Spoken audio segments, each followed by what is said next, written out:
Welcome to Burning Metal. This is your host and Forge Master, Gmetal, and he is ready to give you a fire forge today and bring you such a metal topic, the villains of any story. Guys, are you ready for this forge? Let's do it. Let's start the forge.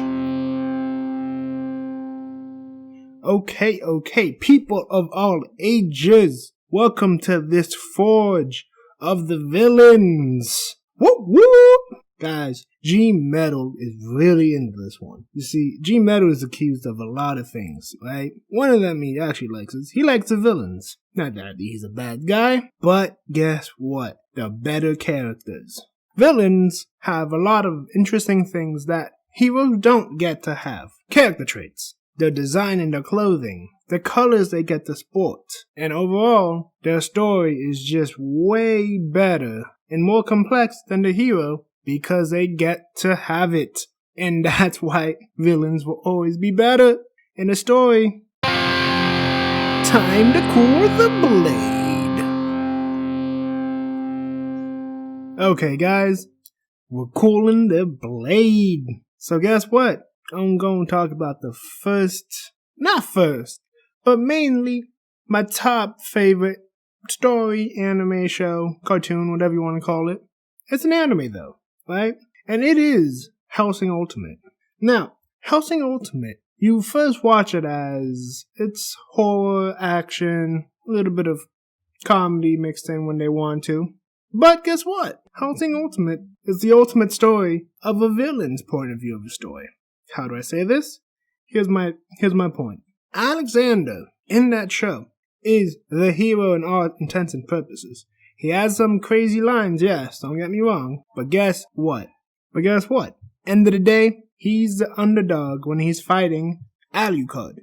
And if you haven't understood the idea of Helsing Ultimate yet, Alucard is Dracula, but tamed by the Helsing organization, which is inspired by Abraham from Helsing, Van Helsing, who captured him and now is kind of like a pet to them. All this being said, Alucard is a villain who's essentially working with the good people, yes, and he's doing things that he needs to get done because he is supposed to do it because he is tamed. But when he lets loose, he just doesn't attack the bad guys. Anyone with a gun, even if they're innocent, they get the slaughter too. So which leads me down this path of Alucard is a great villain, but he's also a great protagonist.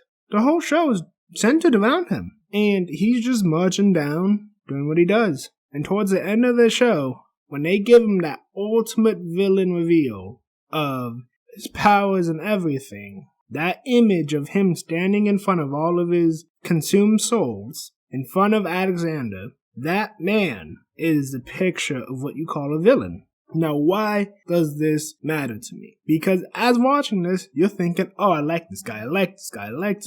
Slowly but surely, you start seeing his true colors. And the villainy in him, it comes out in spurts.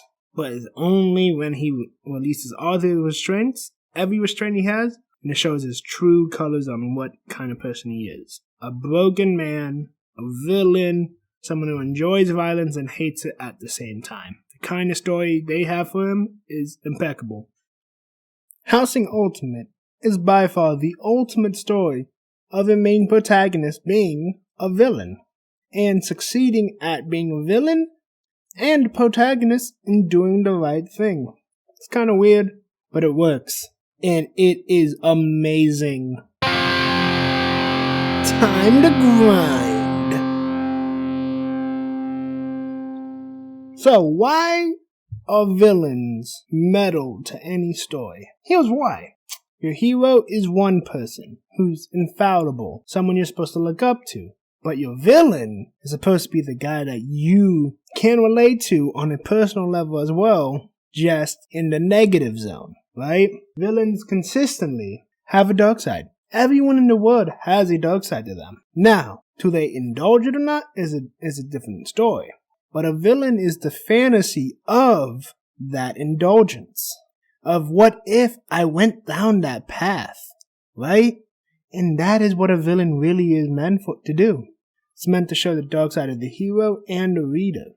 Not every villain's gonna catch your eye, guaranteed. But when you do find that villain that catches your eye, and you're like, I can relate to him somehow, I don't know if that's good or bad, it just means your impulses are there, but you learn how to control them better than the villain. Villains also express freedom, but freedom in a different way. Freedom in a selfish manner. A villain can be free to do and act and say whatever he wants because he's not taking into consideration the society he lives in, the people he's around, the feelings he needs to take care of. He or she is only thinking of his or her own personal goal. And in some ways that's admirable. And sometimes we might have to act that way. But wholly, if you act like that consistently, it can lead down towards dark paths, such as villains, what they do. And the villains always look sometimes happier than the hero, because they get to be themselves. Unapologetically, some might say. So there is an appeal to be a villain in one of these types of things, because they enjoy it, they look happier than the hero, they struggle less, because they've given into their own demons because of everything they went through. Villains are easy to dislike though, and everyone knows why you can dislike a villain, because he does bad action. Because he does things that you would be like, that is wrong, you're not supposed to do it. And that is one of the things of a villain that continually stays negative, because his whole goal is one way. And if the villain continues on this path, he will go down a path he cannot come back from. A villain could also represent dark justice, vigilantism, personal revenge, or old school outlawisms. So you just never know what a villain is going to outright be. A villain ultimately is defined by his selfish actions, no matter how noble or good they are, because he never takes into consideration everyone else around him. But villains are also easy to root for as well, because they're us at our worst. And when we're at our worst, sometimes we don't think we're wrong. And when we see a character acting the way we think it's right, then why is that wrong? Because someone else's point of view? That's the thing about villains. Villains don't think of themselves as villains. Most villains don't. Very few don't. Joker does because he's crazy. But if you consider a character like Lex Luthor, he doesn't think he's bad. He thinks he's bettering the world of his genius and intellect. But he is so selfish, he can't see that he's hurting things more than helping things. What makes a villain very, very intriguing is his backstories, right? The villain suffered a bad backstory just as much as the protagonist has. But instead of the protagonist being good and wholesome and taking the good route, the villain takes the opposite route. He's angry, he's vengeful, he's hurt, and he uses all that to better himself, but he never grows past his problems. In fact, his problems always are the same. So in some ways, you could say that he's just the same person he was before, just with more power now. And the villain is very relatable to us, no matter if it's fantasy or real world, for that reason. Because sometimes it's hard for us to get past certain things in life. And the villain shows us where it takes us if we don't if we don't get over what we have to. Let's test the fires! Now we're going to talk about what actually constitutes a villain by definition, right? And there's no one definition of a villain, right? Because there's villains of many types. You could say they're top of the food chain, they're taking advantage of the system. You could say the bottom of the food chain, they're trying to destroy the system. Doesn't matter. A villain is a villain, right? What makes a villain a villain? I think is this. It's one selfish action of not considering others before themselves while they do these actions, when they purely act on instinct and their need over everything else. A villain is a person who does not consider that he might be wrong, or that he could find another approach, but he won't because he refuses to change his approach. You can start from a villain who's a president or a leader of a country. But guess what? That kind of villain is changing the world, and he's not taking consideration the people under him. And even if he has good intentions, he still does bad things without considering other people. Some villains need help because they are either crazy or don't know how to deal with their emotions correctly, emotionally or chemically imbalanced, right? Some villains are just like that, and society refuses to accept them. So they refuse to accept society in return. And that's a big thing on some heroes. Refusal of conforming and then being ostracized for it is a big villain turn, right? The hero either conforms to society or society finally says, you could be who you want to be. The villain could easily be the hero, just in reverse, where society said, no, we won't accept you ever. Villains are generally just broken people who didn't have the best luck or wrong timing. They were just there, they weren't really pushing, or the right leadership wasn't in place to help that person out. Overall, a villain story is a loss of control, values, or reason, right? If you lose control, you don't know how to manage things. If you lose your values, you forget how to function in society. And if you lose your reasoning, then you're not going to be able to fit to society because guess what? Common sense is what runs society. So reasoning, morals, or values, or control, those three things are very important to a person. And once one or all three are broken in a person, it's very hard for a person not to act out selfishly. Villains come from all types of backgrounds as well. In the real world, we have blue-collar crime and white-collar crime.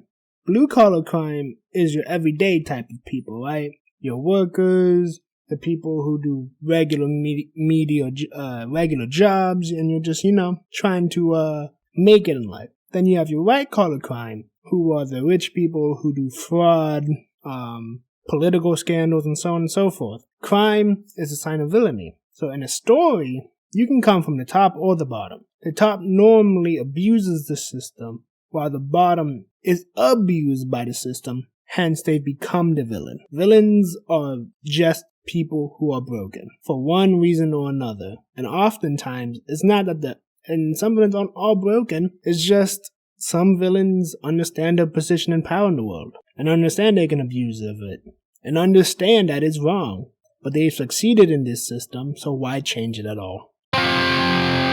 Forger's Last Stand.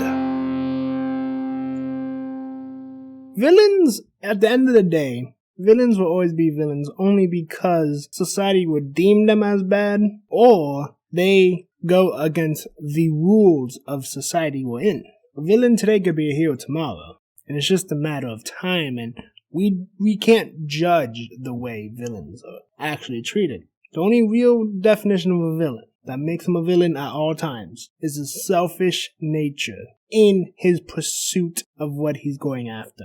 Whether that be a positive thing or not, a selfish pursuit of a villain will forever be what makes a villain. His idea that he can never be wrong, or that it has to be his way. That is what a villain is meant to be. Someone confident, brash, but doesn't see his faults and refuses to change for anything or anyone because he is himself in very much confidence. Villains are those kind of people. Final burn. So, for Gmetal, villains have been my favorite thing for a while. And it's because they seem more flawed. They seem more realistic even. In a fantasy story, they seem more you without it changing the message of the story. And I really do like that, right? It seems like there's able to be a character in there that doesn't seem so perfect, but you see what happens to that kind of character. You see why you don't go down that rabbit hole. Back in the past, they made fables, like the Red Riding Hood. Well, if you walked in the forest by yourself, you get eaten by a wolf. And the whole parable was meant to say, don't go in the forest by yourself. And there was plenty of other stories that had that message, right? Don't do things when bad things happen to you. Villains are that. They do cool things, they do bad things, they do whatever they do, right? But at the end of the day, villains do not win. Villains lose more than they gain. And I think that's what villains are meant to tell you. Villains are supposed to tell you no matter how much you want to do something, wrong or bad, you shouldn't. Because it only leads down darker paths. If not for you, your future generations. You have to become better or else you end up like this. And I think that's the beauty of a villain. You get to see all the cool things of a hero, but meshed in a different way. Listen, man, villains, dude, some of my favorite villains are Doflamingo, Alucard, Bill the Butcher from Gangs of New York. Flawed people, damaged people, and they all met a fate. Well, they were happy with it, but did you want that kind of fate? Do you want to get so twisted that you think that kind of fate's good for you? No. I think everyone truly just wants to be happy. And if we're all just seeking happiness, why not try to find it the right way? You know what I'm saying? Try to find whatever you can the right way, and you will succeed. Villains teach us going into our darker impulses only gives us bad stuff. And villains are real. They suffer just as much as anyone else. They teach you that lesson. That's why Gmetal likes his villains. Yo guys, I really appreciate everything you guys have come listen to. If you listen to all my episodes or just one, it doesn't matter. I appreciate it. You've listened to my thoughts. And if you want to ever have an input on something, go to any of my social medias, send me a message there, or pass me some ideas on what you think would be cool to talk about on Burning Metal. You know what I'm saying? Because the only real way to live is being metal, and always stay metal.